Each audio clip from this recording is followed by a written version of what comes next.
আমরা এখানে কোনো লুকোচুরির কোনো কিছু না। আমরা প্রথমবারের মতো আমরা ফুটসলে স্ট্রেইট কম্পিটিটিভ নেচারে আমরা আয়োজন করতে যাচ্ছি। রিসোর্স কনস্ট্রেন্টের কারণে, অভিজ্ঞতা না থাকার কারণে আপনারা দেখছেন যে এএফসিতে আমরা খালি ছেলেদের ফুটসলটা নিয়ে শুরু করেছিলাম। ইন দি মিন টাইম আমরা যখন একটা ইরানিয়ান কোচিং স্টাফ কনফার্ম করতে পেরেছি, তখন আমরা মেয়েদের টিমটাকেও আমরা শুরু করেছি। এখানে আসলে আমাদের ওই অনেক কিছু আমরা নিজেরাও জানতাম না, কি হতে যাচ্ছে, কি হতে আমরা করতে পারবো। উদ্দেশ্য ঠিক ছিল, বাট অফকোর্স রিসোর্স আমাদের সঠিক জায়গায় ছিল না। তাই আমরা আশা করি সাফ টুর্নামেন্টের সাথে, মানে সাফ টুর্নামেন্টের মাধ্যমেই আমরা মেয়েদের ফুটসলটাকে শুরু করতে পারবো। 2026 আপনারা ইনশাল্লাহ দেখবেন যে ফুটসল আমরা কী করতে চাই, কী করতে পারি, কারা খেলবে, কিভাবে টিম গঠন হবে, কোন কোন টুর্নামেন্ট খেলো, সবগুলোই আমরা আর মানে ওরকম যেটা বললে লুকোচুরির মাধ্যমে রাখবো না। আমরা পরিষ্কার ট্রান্সপারেন্টভাবে সব কিছু শেয়ার করবো। আমরা একটু ওয়েট করতেছিলাম যে আমরা নতুনভাবে আবার একটা ছোট হলেও একটা উইমেন্স লিগ চালু করতে যাচ্ছি।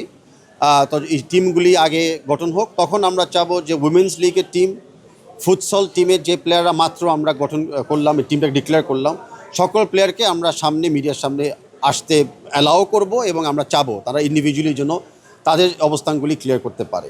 না দেখেন, বাংলাদেশের এক্সপেকটেশন এখন হলো যে কোনো টিম আমরা মাঠে ফিল্ড করি, উইমেন, মেন অথবা ইউথ টিম, সব টিমে আমরা এক্সপেকটেশন এখন জেতার জন্য এক্সপেক্ট করি আমরা। আর আমরা সেটা 2-1 ম্যাচ দেখিয়েও দিয়েছি যে আমরা পারবো। আর regarding futsal and women's league আমরা ডিফারেন্সিয়েট করি না, সবাই খেলতেছে দেশের জন্য। যারা লিগে খেলবে তারা একটা ডেভেলপমেন্ট লিগে খেলার চান্স পাচ্ছে, প্রফেশনালি শুরু করতে যাচ্ছে।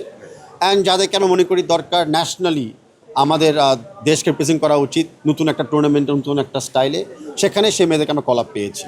ভবিষ্যতে আমরা দেখব যে কোনো অ্যাথলিট, বিশেষ করে ফিমেল অ্যাথলিট, যে কোনো টিমের জন্য কল আপ পাওয়ার জন্য কিন্তু তারা প্রস্তুত থাকা উচিত। আমরাও কিন্তু যে কোনো সময় যে কোনো মেয়ে প্লেয়ারকে কল আপ করতে চাবো। দেখেন, ইনফরমেশন এখনও মানে পরিষ্কার সবার কাছে নাই, তাই আমি আশা করতেছি কেউ আমরা কোনো অ্যাসিউম করবো না। এতটুকু বলতে পারি যে উইমেন্স লিগটা চালু করতে যাচ্ছি, অ্যান্ড যারা ফুটসলেও খেলবে সবাই প্রফেশনাল, মানে সবাই তাদের প্রফেশনাল এক্সপিরিয়েন্স অনুযায়ী কিন্তু কম্পেনসেশন পাবে, এটা যেই সোর্স থেকে আসুক।